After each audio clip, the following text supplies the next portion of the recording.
Chapter-3. A short. They did not sing or tell stories that day, even though the weather improved, nor the next day, nor the day after. They had begun to feel that danger was not far away on either side. They camped under the stars, and their horses had more to eat than they had, for there was plenty of grass, but there was not much in their bags, even with what they had got from the trolls. One morning, they forded a river at a wide, shallow place full of the noise of stones and foam. The far bank was steep and slippery. When they got to the top of it, leading their ponies, they saw that the great mountains had marched down very near to them. Already, they seemed only a day's easy journey from the feet of the nearest.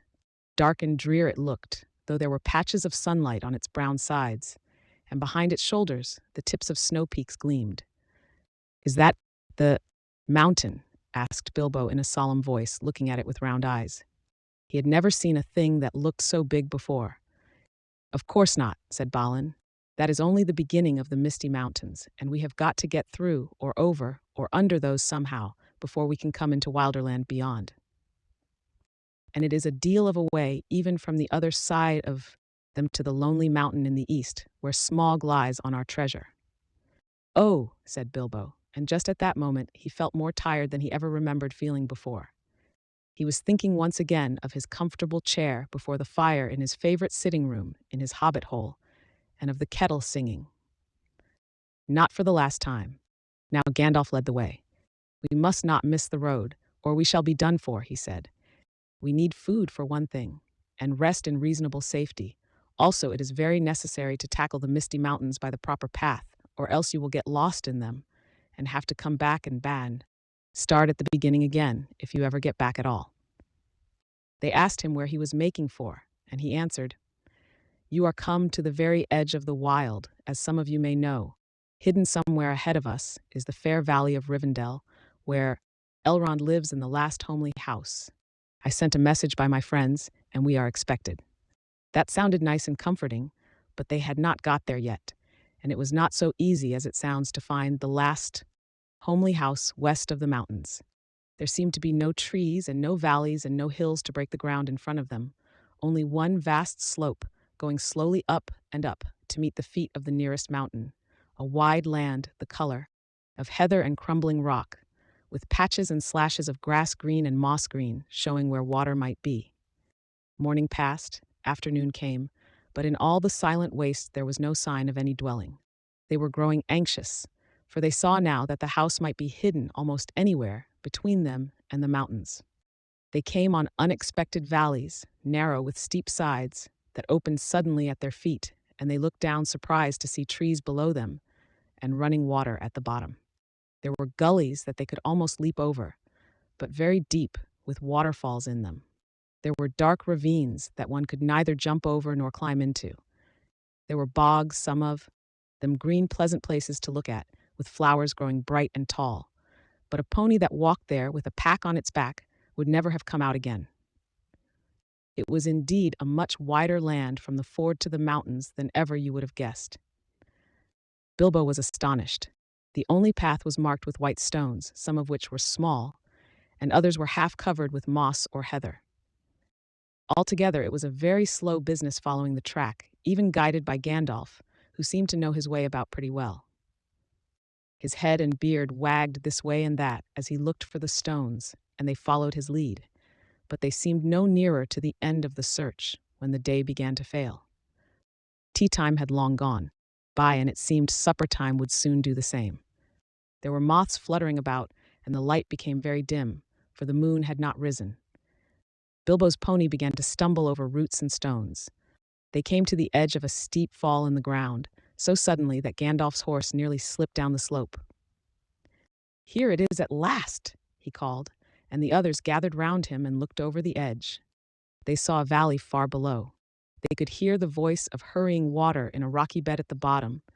The scent of trees was in the air, and there was a light on the valley side across the water. Bilbo never forgot the way they slithered and slipped in the dusk down the steep zigzag path into the secret valley of Rivendell. The air grew warmer as they got lower, and the smell of the pine trees made him drowsy, so that every now and again he nodded and nearly fell off or bumped his nose on the pony's neck. Their spirits rose as they went down and down. The trees changed to beech and oak, and there was a comfortable feeling in the twilight. The last green had almost faded out of the grass when they came at length to an open glade not far above the banks of the stream. It smells like elves, thought Bilbo, and he looked up at the stars. They were burning bright and blue. Just then there came a burst of song like laughter in the trees. "Oh, what are you doing? And where are you going? Your ponies need shoeing. The river is flowing. Oh, tralalali, here down in the valley. Oh, what are you seeking? And where are you making? The faggots are reeking. The bannocks are baking. Oh, trillilolly, the valley is jolly. Ha, ha. Oh, where are you going? With beards all a-wagging? No knowing, no knowing. What brings Mr. Baggins and Balin and Dwalin down into the valley in June? Ha, ha. Oh, will you be staying or will you be flying? Your ponies are straying. The daylight is dying. To fly would be folly. To stay would be jolly. And listen and hark till the end of the dark to our tune. Ha, ha. So they laughed and sang in the trees, and pretty fair nonsense, I dare say you think it. Not that they would care. They would only laugh all the more if you told them so. They were elves, of course. Soon, Bilbo caught glimpses of them as the darkness deepened. He loved elves, though he seldom met them, but he was a little frightened of them too. Dwarves don't get on well with them. Even decent enough dwarves like Thorin and his friends think them foolish, which is a very foolish thing to think. Or get annoyed with them, for some elves tease them and laugh at them, and most of all at their beards. "Well, well," said a voice. "Just look, Bilbo the Hobbit on a pony, my dear. Isn't it delicious? Most astonishing wonderful." Then off they went into another song, as ridiculous as the one I have written down in full. At last one, a tall young fellow, came out from the trees and bowed to Gandalf and to Thorin. "Welcome to the valley," he said. "Thank you," said Thorin a bit gruffly, but Gandalf was already off his horse and among the elves, talking merrily with them. "You are a little out of your way," said the elf. "That is, if you are making for the only path across the water and to the house beyond. Way. We will set you right, but you had best get on foot until you are over the bridge. Are you going to stay a bit and sing with us, or will you go straight on?" "Supper is preparing over there," he said. "I can smell the wood fires for the—" Tired as he was, Bilbo would have liked to stay a while. Elvish singing is not a thing to miss in June under the stars, not if you care for such things. Also, he would have liked to have a few private words with these people that seemed to know his names and all about him, although he had never seen them before. He thought their opinion of his adventure might be interesting. Elves know a lot and are wondrous folk for news and know what is going on among the peoples of the land as quick as water flows or quicker. But the dwarves were all for supper as soon as possible just then and would not stay. On they all went, leading their ponies, till they were brought to a good path, and so at last to the very brink of the river. It was flowing fast and noisily, as mountain streams do of a summer evening, when the sun has been all day on the snow far up above. There was only a narrow bridge of stone without a parapet, as narrow as a pony could well walk on, and over that they had to go slow and careful, one by one, each leading his pony by the bridle. The elves had brought bright lanterns to the shore, and they sang a merry song as the party went across. "Don't dip your beard in the foam, father," they cried to Thorin, who was bent almost onto his hands and knees. "It is long enough without watering it. Mind Bilbo does not eat all the cakes. He is too fat to get through keyholes yet. Hush, hush, good people."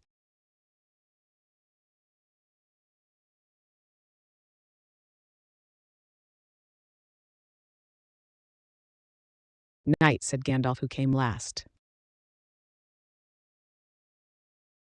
"Valleys have ears, and some elves have over merry tongues.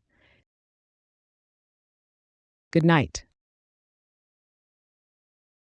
And so at last they all came to the last homely house and found its doors flung wide. Now it is a strange thing, but things that are good to have and days that are good to spend are soon told about, and not much to listen to, while things that are uncomfortable, palpitating, and even gruesome may make a good tale and take a deal of telling anyway. They stayed long in that good house, 14 days at least, and they found it hard to leave. Bilbo would gladly have stopped there forever and ever, even supposing a wish would have taken him right back to his hobbit hole without trouble. Yet there is little to tell about their stay. The master of the house was an elf friend, one of those people whose fathers came into the strange stories before the beginning of history, the wars of the evil goblins and the elves and the first men in the north. In those days of our tale, there were still some people who had both elves and heroes of the north for ancestors, and Elrond, the master of the house, was their chief. He was as noble and as fair in face as an elf lord, as strong as a warrior, as wise as a wizard, as venerable as a king of dwarves, and as kind as summer. He comes into many tales, but his part in the story of Bilbo's great adventure is only a small one, though important, as you will see if we ever get to the end of it. His house was perfect, whether you liked food or sleep or work or storytelling or singing or just sitting and thinking best or a pleasant mixture of them all. Evil things did not come into that valley. I wish I had time to tell you even a few of the tales or one or two of the songs that they heard in that house.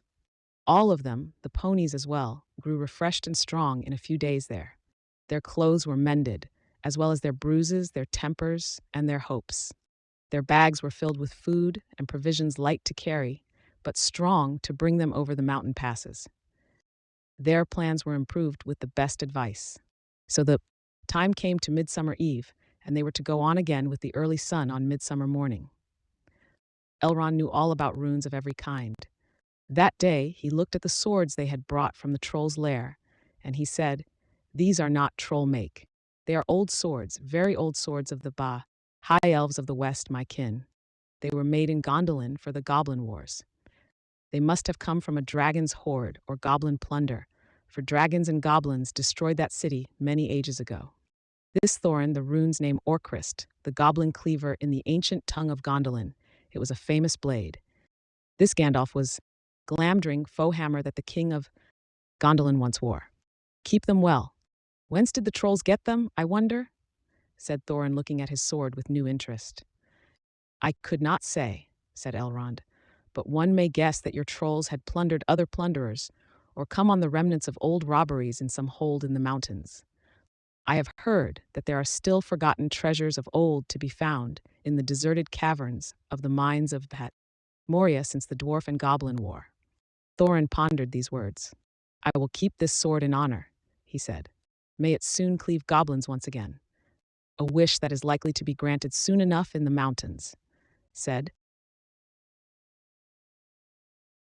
Elrond.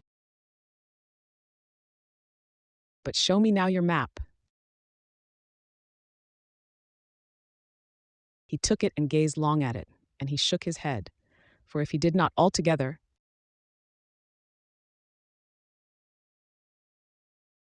approve of dwarves and their love of gold, he hated dragons and their cruel wickedness, and he grieved to remember the ruin of the town of Dale and its merry bells, and the burned banks of the bright river running. The moon was shining in a broad silver crescent. He held up the map, and the white light shone through it. "What is this?" he said. "There are moon letters here, beside the plain runes which say, 5 feet high the door, and 3 may walk abreast." "What are moon letters?" asked the hobbit, full of excitement. He loved maps, as I have told you before, and he also liked runes and letters and cunning handwriting, though when he wrote himself it was a bit thin and spidery. "Moon letters are rune letters, but you cannot see them," said Elrond, "not when you look straight at them. They can only be seen when the moon shines behind them, and what is more, with the more cunning sort, it must be a moon of the same shape and season as the day when they were written. The dwarves invented them and wrote them with silver pens, as your friends could tell you. These must have been written on a midsummer's eve in a crescent moon, a long while ago." "What do they say?" asked Gandalf and Thorin together, a bit vexed perhaps that even Elrond should have found this out first, though really there had not been a chance before, and there would not have been another until goodness knows when. Here is the text to convert. Stand by the grey stone when the thrush knocks, read Elrond, and the setting sun with the last light of Durin's day will shine upon the keyhole. Durin, said Thorin. He was the father of the fathers of the eldest race of dwarves, the Longbeards, and my first ancestor. I am his heir. Then what is Durin's day? Asked Elrond. The first day of the dwarves' new year, said Thorin, is, as all should know, the first day of the last moon of autumn on the threshold of winter. We still call it Durin's day when the last moon of autumn and the sun are in the sky together. But this will not help us much, I fear, for it passes our skill in these days to guess when such a time will come again. That remains to be seen, said Gandalf. Is there any more writing? None to be seen by this moon, said Elrond, and he gave the map back to Thorin, and then they went down to the water to see the elves dance and sing upon the Midsummer's Eve. The next morning was a midsummer's morning, as fair and fresh as could be dreamed. Blue sky and never a cloud, and the sun dancing on the water. Now they rode away amid songs of farewell and good speed, with their hearts ready for more adventure, and with a knowledge of the road they must follow over the misty mountains to the land beyond.